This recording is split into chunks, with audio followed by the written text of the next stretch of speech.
welcome back to another video. My name is Barry and I hope you're all doing well. Today I'm going to be taking a look at Apple's newest product, the AirTag. The AirTag is a small little round tracking device which is compatible with iPadOS and iOS that can help you track all of your lost items. You can fit it in your wallet, your pocket, backpack and even your car keys. It expands the Find My ecosystem as you can track them through the Find My iPhone app. The AirTag is equipped with the U1 chip using the ultra wideband technology in which you have an iPhone 11 or newer. You can use a pretty cool feature called precision finding which accurately tells the distance and direction to an AirTag when it is in range. The AirTag is priced at 45 Australian dollars for a single AirTag, while a 4-pack of AirTags is priced at 150 Australian dollars. Custom engraving, however, is completely free. Overall, I think the AirTags are pretty reasonably priced for an Apple product. You can get some accessories for the AirTag, which range from $45 for the loop, $55 for the leather keyring, $60 for the leather loop, going all the way up to a whopping, and a massive waste of money, $450 and $680 for special Hermes, if that's how you pronounce it, Hermes AirTag with leather bag charms and luggage tags. So this pretty much makes the AirTags one of those things where the accessories cost more than the product itself. You can, however, buy third-party accessories for the AirTag. Belkin are selling a holder with either a strap or a key for $20, which I think is a smarter choice no matter what your budget is. So let's dive into the unboxing of this product now. I do apologise for the slightly rushed video and the weird setup. This is because I filmed the unboxing and setup while I was at work just before my shift started. So first off, on the front of the box you get a picture of the AirTag itself with the AirTag branding above. On the bottom of the box you get some information that nobody really cares about.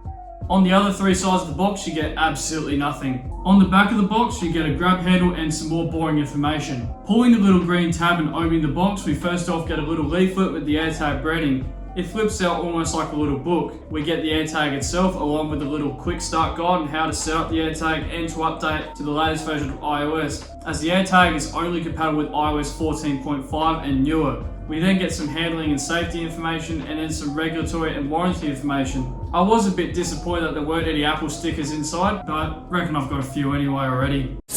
So now let's take off the plastic.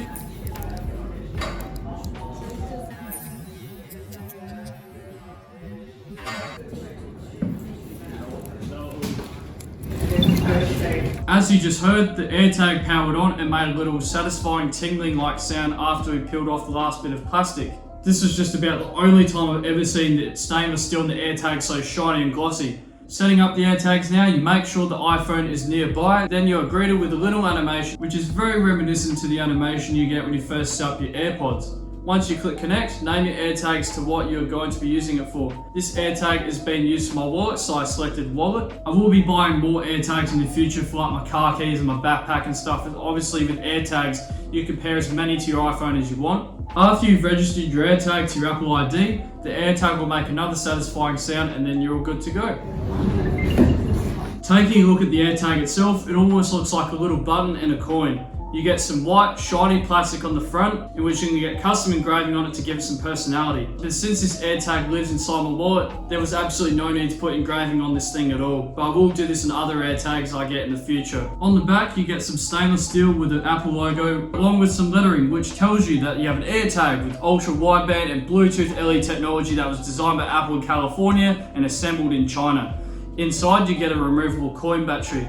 The one that comes with the AirTag lasts for about a year, and when the battery is low, the AirTag will let you know.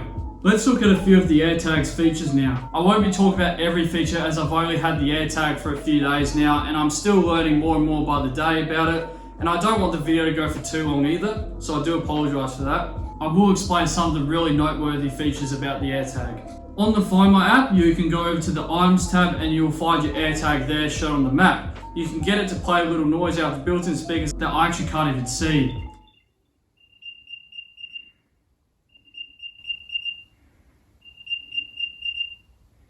And if you have an iPhone 11 or newer, you can use a cool feature called precision finding, in which the AirTag is nearby, the phone can detect you to the AirTag. Overall, I think it is really handy for when I lose something inside the house. Also to note, if you're bored, I suggest with your friends and family, try a little game where you can hide your AirTag somewhere in the house without them knowing and then get them to find the AirTag with the position finder. Hey, call me weird, but it is actually a pretty fun thing to do. But what if you really lose your AirTag? Well, that's what lost mode is for. To do that, click the AirTag that you want to mark as lost, then swipe up and enter the lost mode tab. Then click enable. You then get some information about lost mode. Click continue here, then enter your phone number in. Click next, and then toggle the notify when found switch. Finally, click activate. Anyone who has an NFC enabled iPhone or Android device, bring the lost tag close to them, will now get a notification linking them to a URL that contains your phone number and lost message. A small but convenient feature is IP67 water resistance, in which it has a maximum depth of 1 meter for up to 30 minutes. However, Apple says the rating may decrease over normal wear, but it is pretty convenient, especially if you're holding a backpack and it's raining outside. The AirTag also has some really cool anti-stalking features, as a matter of fact, which I will explain in a future video along with other features, as I don't want the video to go for too long. Well guys, that is it for my AirTag video. Overall, I'm really enjoying using the AirTag so far. I'm actually finding it very convenient to use and to find things, especially considering that I have a really lazy mindset when it comes to finding things. And I do plan to get more AirTags in the future for some of my other belongings. So please leave a like, comment and subscribe and hit the notification bell if you can. Hope you enjoyed this video and I'll see you guys in the next one. Today we're going to be taking a look at Apple's newest product. On the back you get some stainless steel with an Apple logo. Too long either. But I will explain some of the really noteworthy features. Anyone who is an NFC enabled iPhone or Android device can bring the lost tag close to it.